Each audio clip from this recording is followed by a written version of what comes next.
আসসালামু আলাইকুম। আমি ইঞ্জিনিয়ার আব্দুল্লাহ আল মামুন। বিগত এপিসোডে আমরা আলোচনা করেছিলাম ইটের মাঠ পরীক্ষা। আজ আমরা আলোচনা করব ভালো ইটের বৈশিষ্ট্য নিয়ে।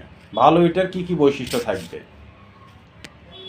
ইট সমসত্ব রঙের এবং সুষম আকারের হবে, খুবই শক্তিশালী এবং সমবুনটের হবে, কোনো প্রকার ফাটল, স্পট, বৃষ্টির দাগ, বাতাসের বুদবুদ থাকবে না।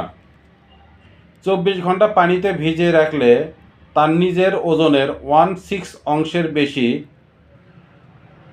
পানি শোষণ করবে না।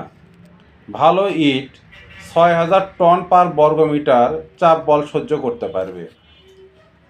দ্রবীভূত লবণের পরিমাণ শতকরা 2.5 ভাগের বেশি হবে না।